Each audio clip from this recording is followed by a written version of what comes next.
Good day, everyone. Once again, we are back together, just looking at trigonometry. And today we're going to be looking at solving problems in 3 dimensions. You know, it's a nice way of actually just applying everything that we've learned in trigonometry thus far.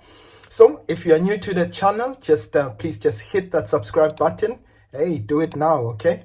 Right, and for those of you who, of course, need assistance with mathematics and physical science, you're more than welcome to get in touch with us. And our email address is info@mlungisinkosi.co.za. And of course, you can always like and share, about the channel. Tell as many people as you can, okay? Right, and of course, tell them that this is your favorite maths and science plug, all right? Okay, so today, what I just wanted to start with was just a quick revision on, the sine rule, the cos rule, and the area rule. So whenever we've got a triangle, okay, so in trig, if we've got a triangle and we are given information about that particular triangle, let's call this triangle ABC. All right, so we always say that the side that is opposite any particular angle, okay, we'll call that small a and we'll call that small b. Okay, so side AC is small b and side AB will be small c. Right, so you've got this triangle, and what you must just keep in mind is how the sine rule works. And the sine rule simply says, okay, it's going to be the sine of the angle. So sine of A will always be divided by the side which is opposite that angle. So I'm going to do that in yellow. So the sine of A divided by the side opposite that particular angle, and that side is side BC, but we've called this small side A, okay, which is divided by the sine of B. So now I'm going to B. Notice this on my triangle. If this is, okay, let's use a different color. If this is side angle B, what is the side that is opposite B? Of course, it's that side AC there. So this is going to be equal to the sine of B divided by sine AC, which in this case we've called small side B. And of course, the last one, let's take another color for it. Okay, so now I'm going to say, well, divided by the sine of C divided by the side that is opposite C. And in this case, which side is that? That is going to be side AB, or we've called it small side C. Okay, so sine of C. So all of these are angles. And of course, this is divided by C. Okay, sorry about that. That's going to be small side C. Right, so keep in mind that every time that we are going to be using the principles, okay, I'm going to be telling you exactly what we'll be using the principles for, right? Now, you're going to use the sine rule whenever you've got, say you've got 2 sides and, just another random angle, or you've got 2 angles and a side, for any other scenario, you use the sine rule, okay? However, now please, I want you to listen carefully. Now I'm going to teach you about the cos rule. When do you use the cos rule? Okay, let's take the very same triangle ABC. Okay, now when do you use the cos rule? You will only use the cos rule. And now please, I want you to listen carefully.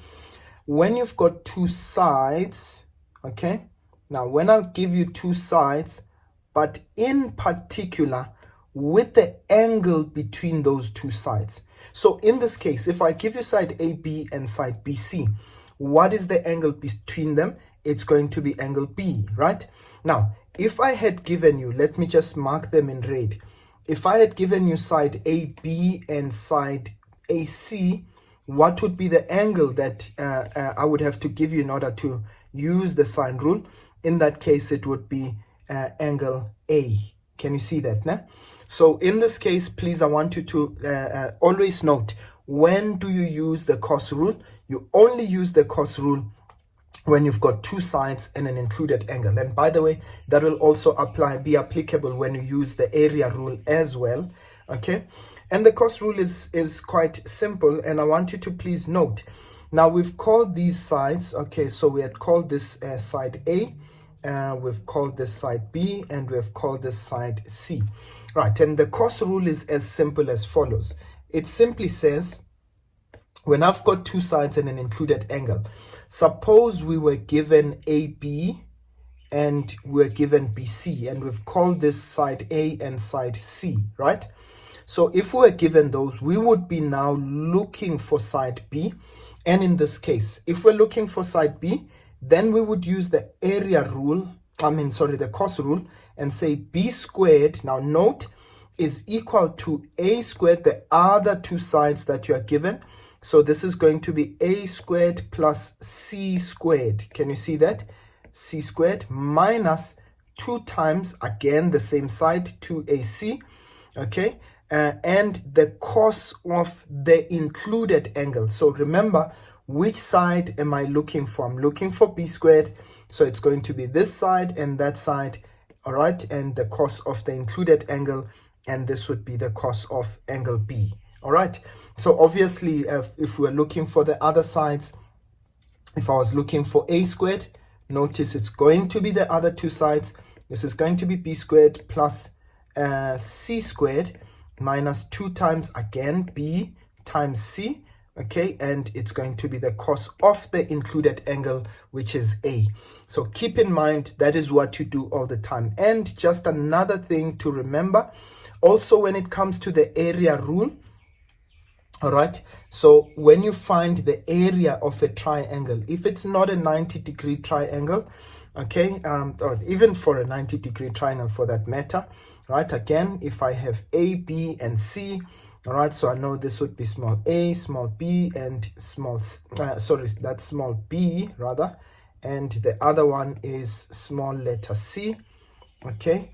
Now, if I'm looking for the area of triangle ABC, so if I'm looking for the area, let's say of triangle ABC, right, you always say half of. Now note, I'm going to take, again, just like the cos rule, there has to be two sides and an included angle. So if I can either say, it would be if I take, let's take, if I take AB and BC, what would the included angle be? It would be that included angle there. So in this case, I would say, well, it's half of, note, A multiplied by C, right? But what is the included angle? The sine of angle B.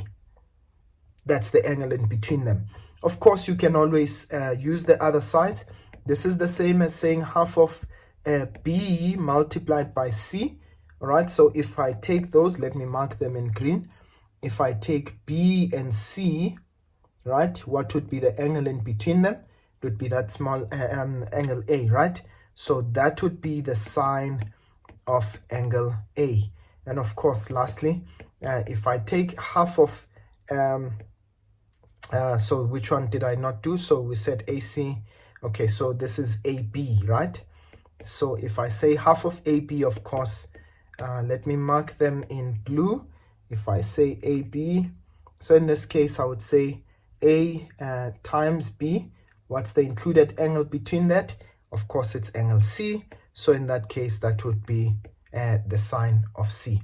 All right, so in that case, that is how we'd always use the area and the sine rule. Otherwise, for everything else, we're still going to use everything that we know, your double angle, your compound angles, and so on. Now, can I just, before we get into an example, just tell you a couple of rules of what we're going to do when we are using 3 dimensions. Now, of course, the first thing is you must be able to recognize the diagram as a 3D diagram, okay? So, I know sometimes it can be quite a little bit challenging to see it as a 3-dimensional diagram. Okay, so here's a couple of things to do. Always look out for the base, okay? So, when they say something like it's the ground or whatever the case is, look out for that base, because then what you do is that you shade it, okay? And once you shade it, at least it makes things much easier in terms of being able to recognize what's happening. And again, look out for 90 degrees. So the first thing that you're going to do, just try and shade the base. Okay, so shade your base. And number two, look out for 90 degree. Look out for right angles. Okay, I'm not sure what I want to write there. For 90 degree angles. 90 degree angles. Now, I say this because not all the time are they going to specify that it's a 90 degree angle. For instance, if they say to you, we've got a vertical pole, all right, that is placed on the ground. Of course, if it's a vertical pole, then it simply suggests that, obviously that pole makes a 90 degree angle with the ground. Of course, we're going to assume that it's a flat ground. So in that case, it would form a 90 degree angle. Now, thirdly, what you always going to do is always start with the triangle that has the most information. Now think about it. You've got all sorts of other diagrams in front of you. Start with the one that has the most information. Okay, so always go for the one, start with the triangle or the diagram rather that has the most information. That has most information. Okay, I'm writing pretty fast, so please forgive me for my terrible handwriting there. Okay, so in this case, we're trying to say, all right, start with the one that has the most information, but then go to the other triangles. Okay, now you'll always find that there's a common side between one triangle and another. Use that common side. Okay, find the relationship with the other triangle, and then use that common side. Okay, and then all right, and then of course you're going to look for compound angles. You're going to look for double angles. Okay, try to work with those. Just one last thing that I wanted to actually mention. Please mention which triangle you are working from. Okay, it's easier for marking purposes. All right, so mention the triangle or the diagram that you are working on. Okay, mention the triangle you are working from. Okay, as you are about to see, you are working from. And of course we can now start working with the different parts of it. Okay, right. I think the best thing for me to demonstrate this rule is if we took an example. Now, I took one from a textbook, and I took another one from a past exam question. Okay, so let's do that together, and you'll see just how simple it is to work with this section. Okay, right. Let's have a look at our first example. So we're looking at there's a diagram that we're given there. They say in the diagram PQ is a vertical building. Okay, you can see they're telling us about PQ there. They say Q, R, and S are points in the same horizontal plane. The angle of elevation. Okay, so hold on. So we've got a horizontal plane there. So what I'm going to do is, if you'll allow me, let me just shade that horizontal plane so that we constantly remember that's a horizontal plane. And by the way, if they didn't tell us that, that angle, or if they didn't show that angle over there, the one that I'm shading a bit, is 90 degrees. Of course, we would have assumed that by virtue of the fact that the pole is actually, is vertical. All right. So what I want us to do quickly is to look at this question. All right. So now they say we've got a horizontal plane. They say the angle of elevation of P, all right, to P rather, to the top of the building is alpha. So it's that angle over there. Okay. So that little angle over there. And then we've got RSQ. So basically they're telling us everything that we can see. That QS is 12 meters. That angle there is 150 minus alpha. So what I want us to do quickly is let's have a look at the diagram. Let's see how to go about answering the questions. They say show that QR is that 6 cos alpha and square root 3 sine of alpha divided by sine of alpha. Now, so they want us, now if I may just go back to the diagram. So we said, first of all, you're going to always start with a diagram that has the most information. If you look at QR, it's actually a common side between two triangles, right? It's a common side between, okay, I'm trying to get something that looks a little bit lighter so that you can see it. Okay, it's a common side between that triangle over there, okay, the one that I'm shading in the yellow. Now, and of course, you've got that whole triangle QSR, which is the base, but it's a common side between triangle PQR as well as RQS or SQR, whatever you want to call it. All right, so now I see that I've got more information on this triangle here, QRS, the one that is on the base. Okay, so my instinct tells me I need to start there. If I'm going to solve this thing, let me start with that triangle where I've got the most information. I hope that makes sense. All right. Now what I'm going to do is I'm looking to express side QR. Okay. Let me go back into the diagram. I'm looking to express side QR, but it means I can use the sine rule. Now note, I've got the fact that that's 12 meters right there. And so what I can do is use the sine rule by getting that angle there, okay, angle R, so to speak. So if I can use the 12 meters with the, because it's not a 90-degree triangle, right? So I can use the sine rule, okay, over that side. But now note, I can use it with QR, and I've got this angle here, which is 150 minus theta. I hope I'm making sense, ladies and gents. Maybe I need to get a much brighter color. Yeah, so I'm working in this triangle here. So I'm saying the angle S with side QR. So let me use, the sine rule over that side.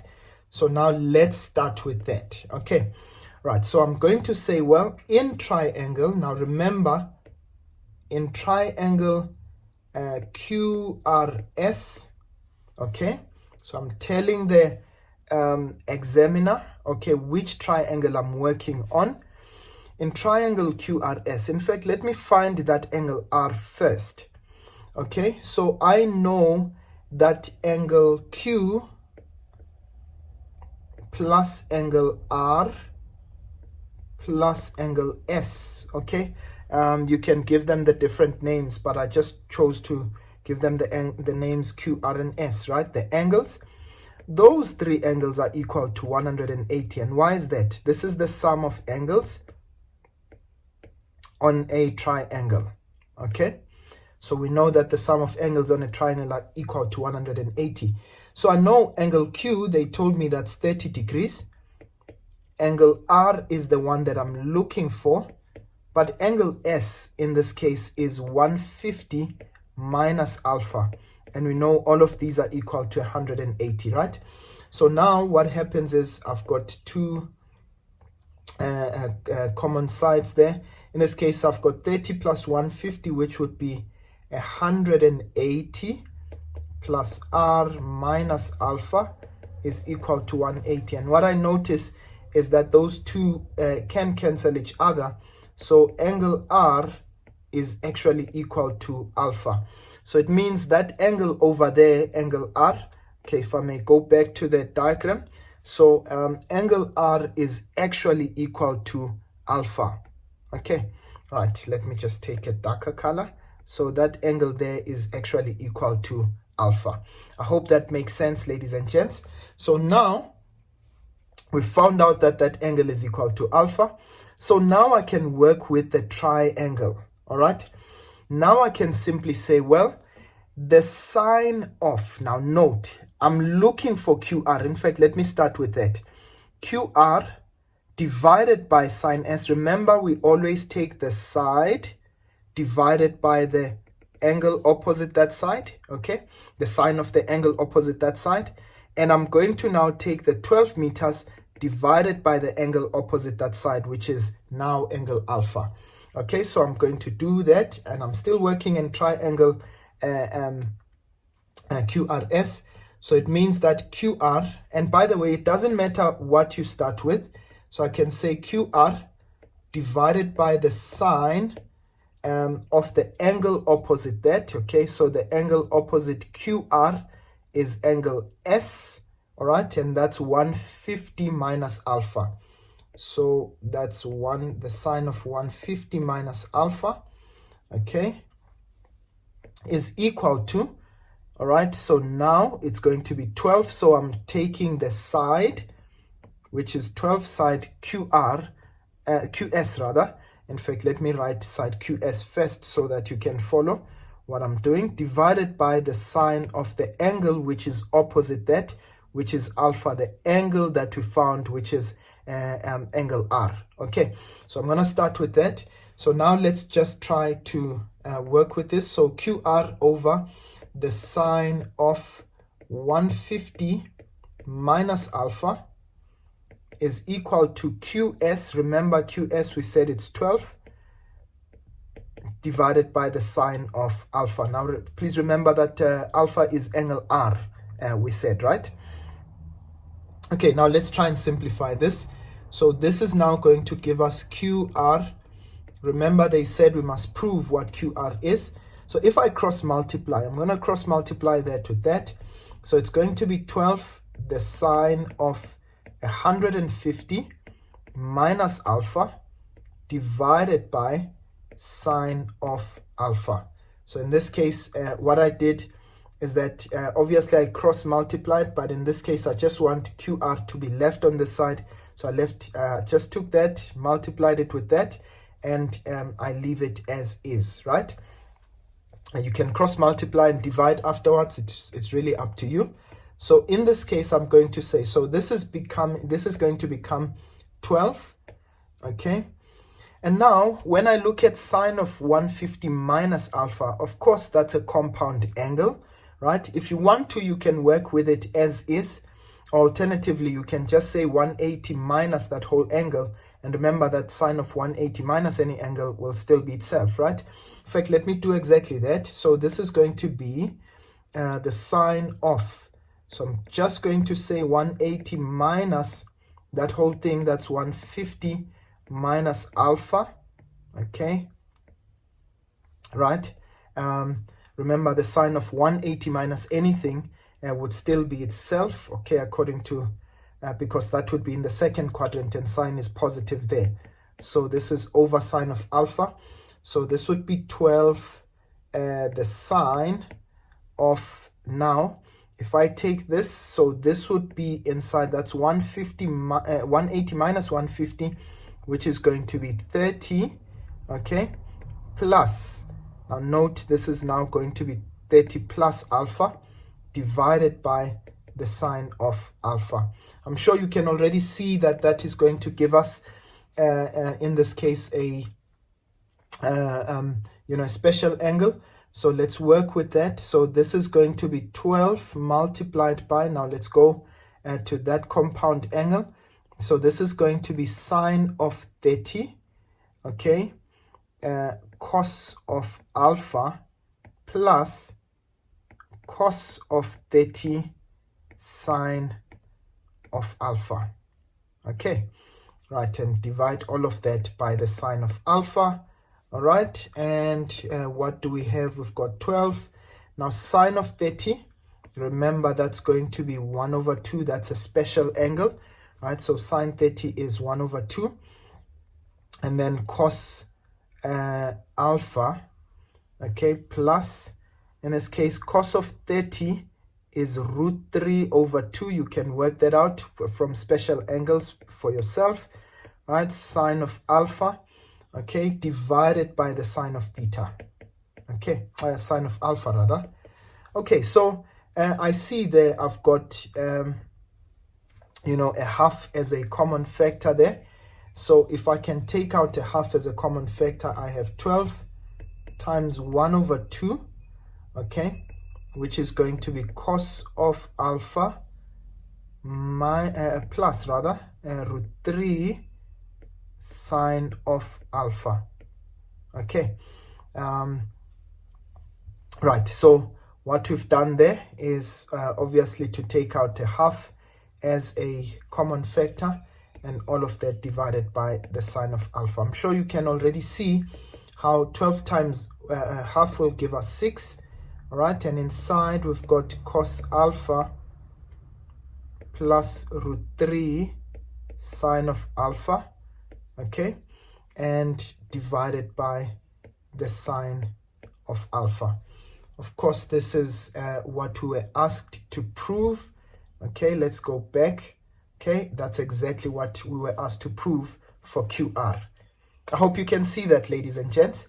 Okay, right. Alternatively, what you could have done, if you're not sure about what I did there, what you could have done is to work with it. Remember, we had sine of 150 minus alpha.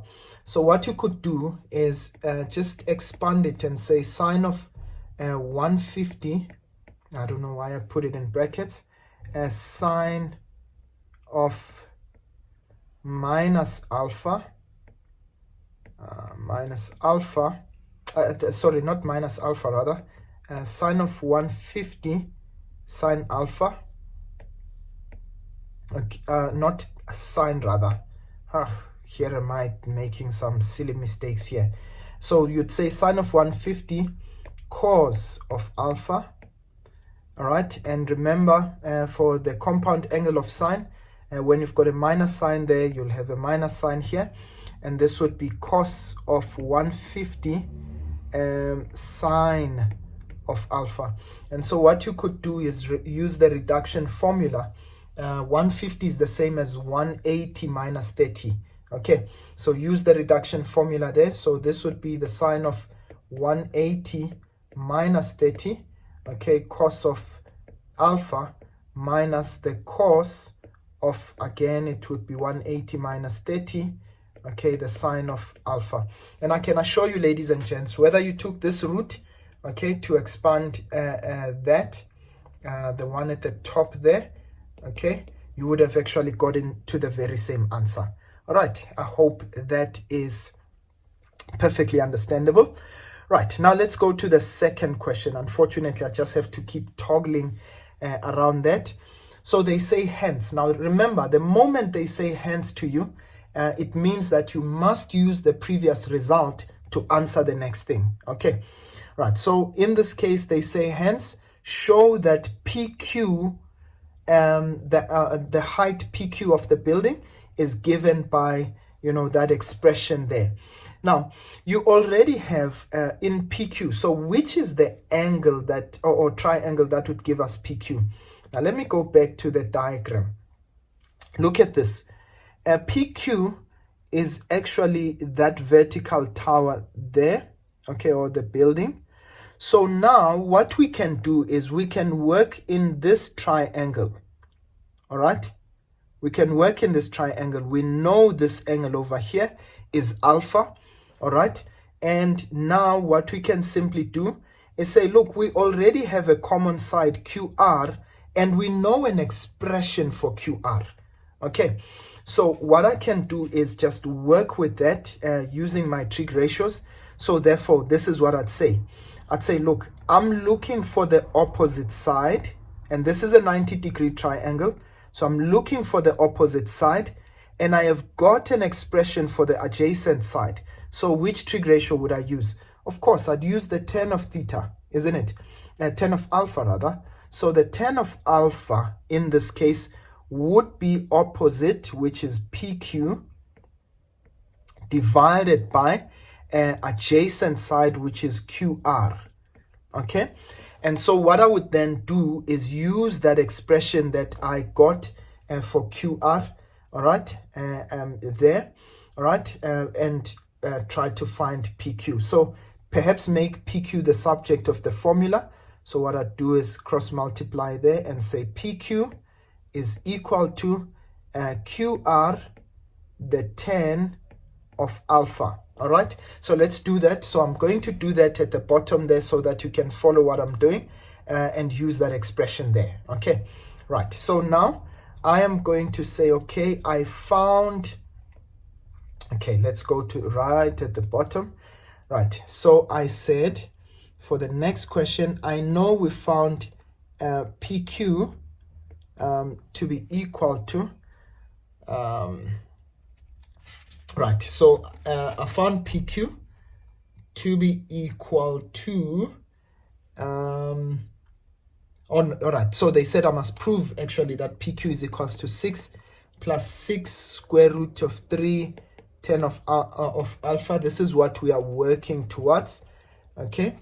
But remember what we did. We found in that triangle there, we said the 10 of alpha is equal to PQ divided by QR, okay? Right, now what we said is that, okay, we can make PQ the subject of the formula. This is equals to QR, the 10 of alpha, okay? So now let's try and simplify that. But we've got an expression for QR already, and it's the one that we found over there, right? So we've got an expression for QR already, so we can substitute that there. And remember, we can always change 10 of alpha into sine over cos, right? Please don't forget those rules. We learned it for a reason. So QR, okay, let me just have a look at it here. We said this is going to be 6 times the cos of alpha plus root 3 sine of alpha, okay, divided by sine of alpha. Right, so that's the expression for QR, multiplied by, in this case, it's going to be sine of alpha over cos of alpha. That's 10, isn't it?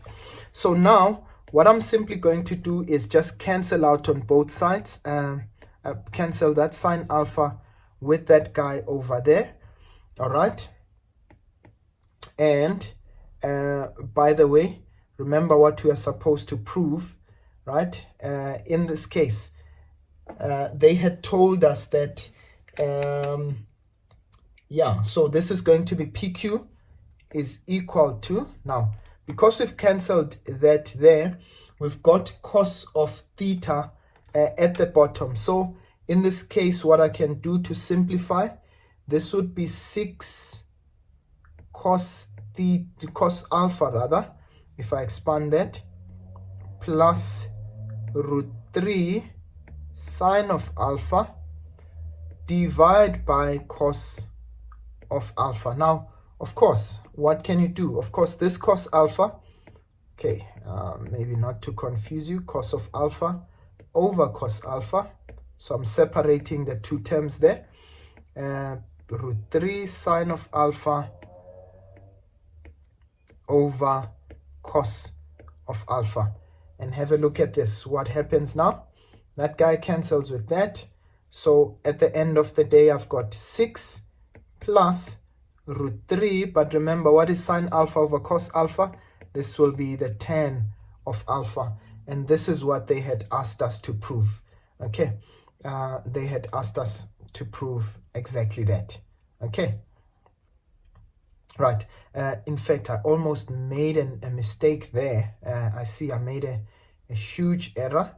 Okay, so this would be 6 root 3 10 of alpha, because remember, the 6 was multiplied into the bracket. Sorry about that. Okay, so that would be 6 root 3 times sine alpha over cos alpha. Right, so that is our expression for, in this case, the side PQ. All right, so that is the vertical height. That's PQ is equal to that. Okay, right, and finally, what they've asked us to find. Okay, so the last question that they said hence calculate alpha if PQ is equals to 23. So if PQ is equals to 23 meters, all right, what would be the angle alpha? And all I'm going to do is just substitute into the previous equation. So I know that PQ is equal to 6 plus 6 root 3, 10 alpha, okay, which is equal to 23. So what I'm simply going to do is try to solve that. So I've got 6 root 3, 10 of alpha is equal to 23. If I take 6 to the other side, it becomes negative, right? So in this case, I will have 17, right? So let's try and calculate that. Okay, so I will have 17 divided by, so I'm going to divide by 6 root 3 on both sides. 6 root 3, okay. So I'll have 17 divided by 6 root 3. Okay, so that's 17 divided by 6 multiplied by the root of 3. Okay, I get 1.63 or 1.64. In fact, you know what? Let me just find the angle, the arctan of that entire angle there. So I'm not going to round off because I still have the value here. Let's just round off the final answer. So I'm going to say of my answer, second function 10 of the answer, and of that 1.63 ... Okay, so I find that the angle alpha is 58.56. Okay, right. So ladies and gents, that is how the cookie crumbles. I hope that was perfectly understandable. Okay, so in that case, that is how we would tackle those questions. So remember, everything that we've learned thus far about compound angles and so on and so forth still is applicable here. It's actually a nice way of applying it. Okay, right. So let's take our last example and then let's call it a day. All right, so let's have a look at it quickly. So our second example. So they say points B, C, and E lie in the same horizontal plane. ABCD is a rectangular piece of board. Okay, so there's that rectangular piece over there. Okay, so in this case, we've got CDE, which is a triangular piece of board having a right angle. Okay, now that's CDE. Okay, so that guy over there. Okay, let's try and shade it. Okay, so in this case, they're telling us that it will have a right angle. Okay, so they've shown the right angle there. And then they say that the angle of elevation from E to D is X. By the way, I took this from the May-June exam from 2021. So in this case, BC is 2x. So they're telling us everything that we can see there on the diagram. So what I want us to do quickly, let's work inside the diagram. And fortunately, they've already shaded in, that base there. They say show that DC is equals to BC over 4 squared of x. Now, please, I want you to note, we said we start with the side that has the most information. If I look at that, triangle BCE looks like it's got the most information. Okay, so I would start with that.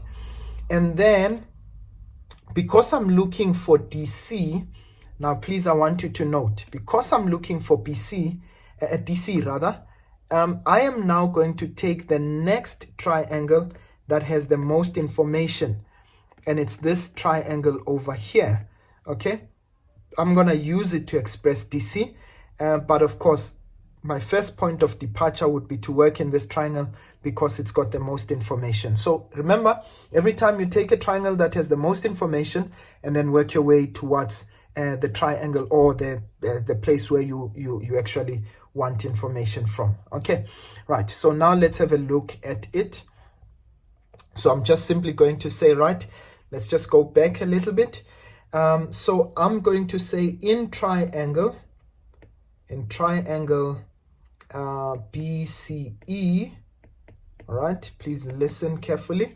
So I'm going to use the sine rule there, and I'm going to use triangle B, which is 30 degrees. okay? Because I want to express, so I'm going to use the common side. Let me just explain what I'm trying to do here. I can see that CE is a common side to both triangles, okay?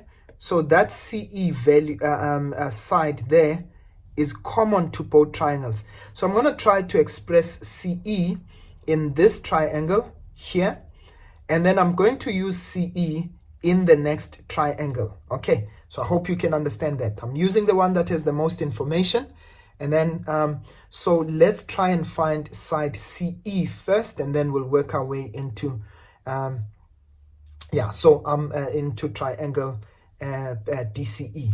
So I'm going to say in triangle BCE, I have CE over the sine of 30, which is equal to, now please, I want you to note, I'm going to also express BC, so it's BC over the sine of 2x, okay, right? So I'm saying CE, okay, which is the one side, divided by the sine of B, or perhaps, you know what, let me just write so that you can see which triangles I'm working on, okay, so that you know which angles I'm actually working on. So I'm going to say, well, BC divided by the sine of angle, is it angle B? Yeah, CE over the sine, yes, that's angle B, all right, and it's going to be equal to BC over the sine of angle E, all right? So now let's find out what the sides have. So that's going to be CE over the sine of 30 degrees is equal to BC over the sine of 2x. So I hope that you can follow now. Right, remember we're working towards that DC, right? So now I'm going to try and express CE, right? So CE would be equal to BC sine of 30 divided by the sine of 2x. Now, of course, there are things that we know now.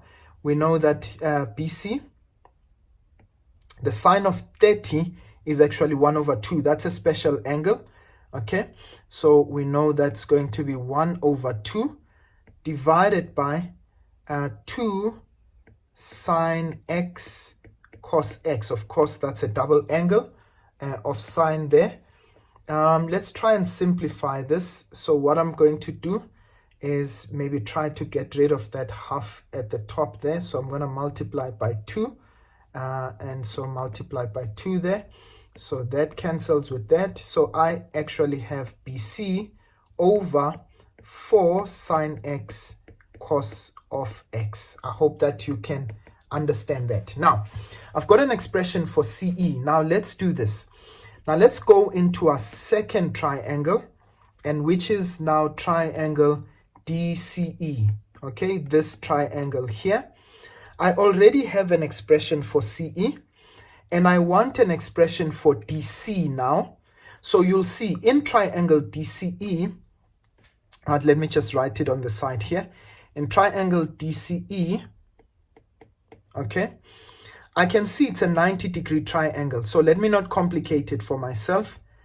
I want the opposite side, okay, of this angle here, and I already have the adjacent side. So it means that the tan of x, right, opposite over adjacent, is going to be equal to DC divided by the adjacent side, which is side CE. Okay, so I'm going to take that, and of course I'm going to use it. So tan of x is equals to DC over CE. I hope you understand that. Right, so let's go. Say, well, we know that tan of x, well, I need to express first which triangle I'm working in. All right, please don't forget that. So in triangle DCE, right, I know that the tan of x would be actually equal to DC over CE. So that's DC over CE, right? But now remember, what they had asked me to prove is DC. So in this case, let's make DC the subject of the formula. So it means that DC would be equal to CE tan of x. Now we already have an expression for CE. We said it's BC over 4 sine x cos x. All right? So this is going to be BC over 4 sine x cos of x. Okay? Now what I'm going to do is convert that tan of x into sine x over cos x. You remember that, right? So what happens there? Sine of x cancels with that sine of x. And guess what we have? We've got BC. Okay, let me just change that color there. BC over 4. Now cos x times cos x. That's going to be cos squared of x. So that's the expression for DC. So I hope you're getting the hang of this, you know. That's always how we are going to work through this. And then the last thing that they ask us to do is if x is equals to 30 degrees, they say show that the area of ABCD. Now, please, I want you to note which one is ABCD. So that's the area of this rectangle here. Okay. So I'm going to work inside here. So the area of this rectangle here, they said show that that area is actually, okay, let's get this guy out of the way, is equal to 3AB squared, right? So in this case, I remember that AB is equal to DC. It is a rectangle after all, right? So we already have an expression. So we know that the area of a rectangle is going to be length times breadth. I have an expression for DC already. Okay, so in this case, so I can simply say the area of ABCD. Okay, so I'm going to do it here so that we can sort of follow on. So the area would be length multiplied by breadth. Okay, I'm going to write it out nicely. Okay, but what is our length? Our length is BC. Okay, our length is BC multiplied by our breadth. In this case, what is our breadth? That's going to be DC. Okay, so I can see that that would be the area of my rectangle. Now, let's try and get this into a nice little workout at the bottom there. Okay, based on what we already know. Okay. In fact, you know what? Let's just work on it right here because it just makes it easier instead of toggling around. Now, in this case, we already had an expression for DC. So I'm going to leave BC as, I'm going to leave DC as it is, right? Because DC is actually equal to AB, if you don't mind. So what I'm going to do is take what we had expressed already. Okay. Now, what we can do is, I really am trying to get rid of this guy here. All right. So what we can do is, in fact, you know what? Let's just take it over there. Right. So what we can do is just simply say, look, let's work with BC differently by taking this very same expression and saying, look, we know what BC is. BC, if you make that over 1, BC would be equal to DC times 4 cos squared of x. All right. So now I can replace BC with that. So this and that, I know that BC would be equal to DC multiplied by 4 cos squared of x. This is multiplied by DC. Okay, I hope I'm not making too much of a mess. Okay, so what you have there, you see you've got DC times DC. So you'll have DC squared multiplied by 4 cos squared. But remember they said x is 30. So this would be cos squared of 30 degrees. Now, of course, this would be DC squared multiplied by 4. Now, please remember, cos of 30 is root 3 over 2. But remember, we said cos 30 squared. Okay, so what would this give you? You'd end up with DC squared, which is equal to, now, multiplied by 4. And square root of 3 is 3, squared is 3 over 4. And of course, that would cancel that. So what are you left with? You'd have that as 3 DC squared. But what do you know? DC is actually equal to AB. So therefore, this would be the same as saying 3AB squared. Okay, right. So this would be 3AB squared. All right. I hope I didn't make too much of a mess. You know, I was trying to work within the diagram so that you can be able to see it. Okay. Yeah. But all I just simply did was we worked in that with that DC there. We just changed this expression. And please remember, every time that you are going to work with this, they're going to say, hence do this or hence do that.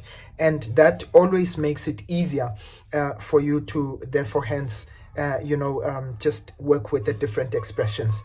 Okay, right. So I want to leave it there. Okay, and thank you so much for tuning in once again. I hope this lesson has been really, really helpful. I wish I could actually give you some, to work on them yourself, but I'm sure you'll work on them.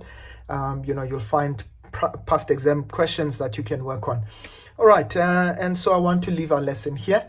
It's been great being with you.